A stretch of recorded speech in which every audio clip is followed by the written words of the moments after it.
Hi, you found the Bible in a Year Tanakh podcast. This is week 4, day 3, and today we'll be reading from Exodus 19 to 21. We'll continue from the New Living Translation version. Let's read. The Lord reveals himself at Sinai. Exactly 2 months after the Israelites left Egypt, they arrived in the wilderness of Sinai. After breaking camp at Rephidim, they came to the wilderness of Sinai and set up camp there at the base of Mount Sinai. Then Moses climbed the mountain to appear before God. The Lord called to him from the mountain and said, "Give these instructions to the family of Jacob, announce it to the descendants of Israel. You have seen what I did to the Egyptians. You know I carried you on eagle's wings and brought you to myself. Now, if you will obey me and keep my covenants, you will be my own special treasure from among all the peoples on earth. For all of the earth belongs to me, and you will be my kingdom of priests, my holy nation. This is the message you must give to the people of Israel." So Moses returned from the mountain and called together the elders of the people and told them everything the Lord had commanded him. And all the people responded together, "We will do everything the Lord has commanded." So Moses brought the people's answer back to the Lord. Then the Lord said to Moses, "I will come to you in a thick cloud, Moses, so the people themselves can hear me when I speak with you. Then they will always trust you." Moses told the Lord what the people had said. Then the Lord told Moses, "Go down and prepare the people for my arrival. Consecrate them today and tomorrow, and have them wash their clothing. Be sure they are ready on the third day, for on that day the Lord will come down on Mount Sinai as all the people watch.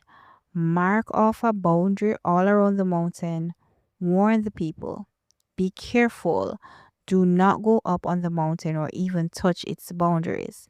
Anyone who touches the mountain will certainly be put to death. No hand may touch the person or animal that crosses the boundary. Instead, stone them or shoot them with arrows. They must be put to death. However, when the ram's horn sounds a long blast, then the people may go up on the mountain." So Moses went down to the people. He consecrated them for worship, and they washed their clothes. He told them, "Get ready for the third day, and until then abstain from having sexual intercourse." On the morning of the third day, thunder roared and lightning flashed, and a dense cloud came down on the mountain. There was a long, loud blast from a ram's horn, and all the people trembled. Moses led them from the camp to meet with God, and they stood at the foot of the mountain. All of Mount Sinai was covered with smoke because the Lord had descended on it in the form of fire. The smoke billowed into the sky like smoke from a brick kiln, and the whole mountain shook violently. As the blast of the ram's horn grew louder and louder, Moses spoke, and God thundered his reply. The Lord came down on top of Mount Sinai and called Moses to the top of the mountain. So Moses climbed the mountain. Then the Lord told Moses, "Go back down and warn the people not to break the boundary to see the Lord, or they will die. Even the priests who regularly come near to the Lord must purify themselves, so that the Lord does not break out and destroy them." "But Lord," Moses protested, "the people cannot come up to Mount Sinai. You already warned us. You told me, mark off a boundary all around the mountain to set it apart as holy." But the Lord said, "Go down and bring Aaron back up with you. In the meantime, do not let the priests or the people break through to approach the Lord, or he will break out and destroy them." So Moses went down to the people and told them what the Lord had said. 10 Commandments for the Covenant Community. Then God gave the people all these instructions. I am the Lord your God, who rescued you from the land of Egypt, the place of your slavery. You must not have any other gods but me. You must not make for yourself an idol of any kind or an image of anything in the heavens or on the earth or in the sea. You must not bow down to them or worship them. For I, the Lord your God, am a jealous God who will not tolerate your affection for any other gods. I lay the sins of the parents upon their children. The entire family is affected, even children in the third and fourth generations of those who reject me.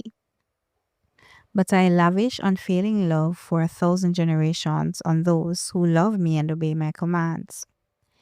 You must not misuse the name of the Lord your God. The Lord will not let you go unpunished if you misuse his name. Remember to observe the Sabbath day by keeping it holy. You have 6 days each week for your ordinary work. But the seventh day is a Sabbath day of rest, dedicated to the Lord your God. On that day, no one in your household may do any work. This includes your sons and daughters, your male and female servants, your livestock, and any foreigners living among you. For in 6 days the Lord made the heavens, the earth, and the sea, and everything in them. But on the seventh day he rested. This is why the Lord blessed the Sabbath day and set it apart as holy. Honor your father and mother, then you will live a long, full life in the land the Lord your God is giving you. You must not murder. You must not commit adultery. You must not steal. You must not testify falsely against your neighbor. You must not covet your neighbor's house. You must not covet your neighbor's wife, male or female servant, ox or donkey, or anything else that belongs to your neighbor.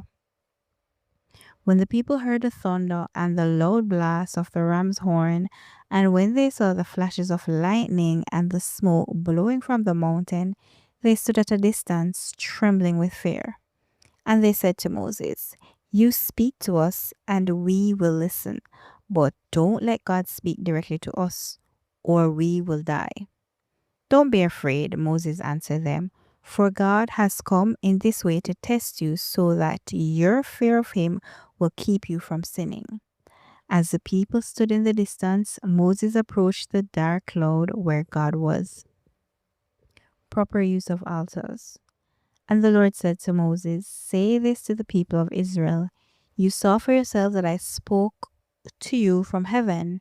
Remember, you must not make any idols of silver or gold to rival me.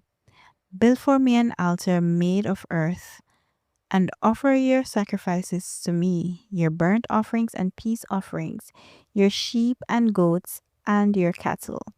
Build my altar wherever I cause my name to be remembered. And I will come to you and bless you. If you use stones to build my altar, use only natural, uncut stones. Do not shape the stones with a tool, for that would make the altar unfit for holy use. And do not approach my altar by going up steps. If you do, someone might look up under your clothing and see your nakedness." Fair treatment of slaves. These are regulations that you must present to Israel. If you buy a Hebrew slave, he may serve for no more than 6 years. Set him free in the seventh year, and he will owe you nothing for his freedom. If he was single when he became your slave, he shall leave single. But if he was married before he became a slave, then his wife must be freed with him. If his master gave him a wife while he was a slave, and they had sons or daughters, then only the man will be free in the seventh year, but his wife and children will still belong to his master. But the slave may declare, "I love my master, my wife, and my children. I don't want to go free." If he does this, his master must present him before God. Then his master must take him to the door or doorpost and publicly pierce his ear with an awl. After that, the slave will serve his master for life. When a man sells his daughter as a slave, she will not be freed at the end of 6 years as men are. If she does not satisfy her owner, he must allow her to be bought back again. But he is not allowed to sell her to foreigners, since he is the one who broke the contract with her. But if the slave's owner arranges for her to marry his son, he may no longer treat her as a slave but as a daughter. If a man who has married a slave wife takes another wife for himself, he must not neglect the rights of the first wife to food, clothing, and sexual intimacy. If he fails in any of these three obligations, she may leave as a free woman without making any payment. Cases of personal injury. Anyone who assaults and kills another person must be put to death. But if it was simply an accident permitted by God, I will appoint a place of refuge where the slayer can run for safety. However, if someone deliberately kills another person, then the slayer must be dragged even from my altar and be put to death. Anyone who strikes father or mother must be put to death. Kidnappers must be put to death, whether they are caught in possession of their victims or have already sold them as slaves. Anyone who dishonors father or mother must be put to death. Now, suppose two men quarrel and one hits the other with a stone or fist, and the injured person does not die but is confined to bed. If he is later able to walk outside again, even with a crutch, the assailant will not be punished but must compensate his victim for lost wages and provide for his full recovery.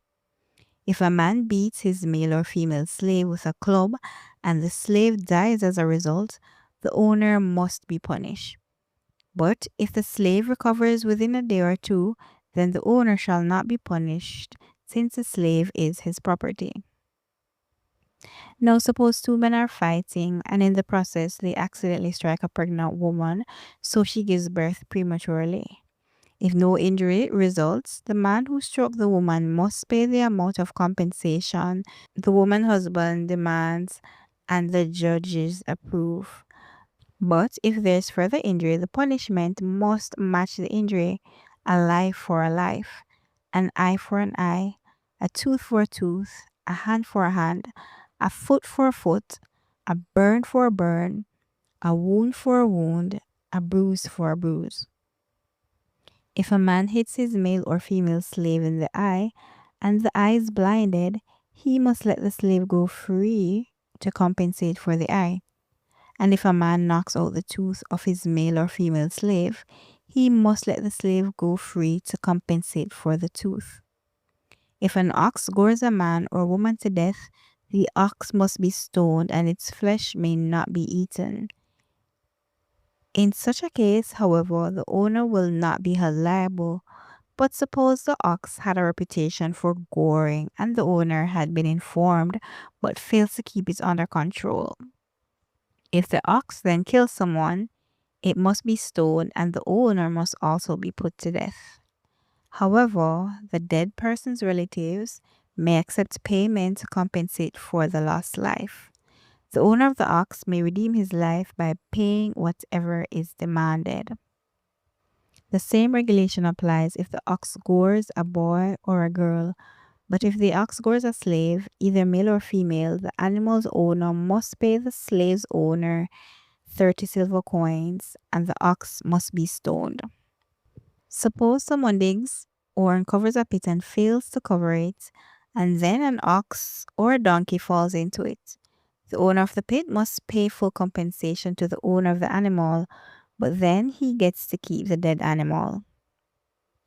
If someone's oxes injures a neighbor's ox and the injured ox dies, then the two owners must sell the live ox and divide the price equally between them. They must also divide the dead animal. But if the ox had a reputation for goring, yet its owner failed to keep it under control, he must pay full compensation: a live ox for the dead one, but he may keep the dead ox. This is God's holy word.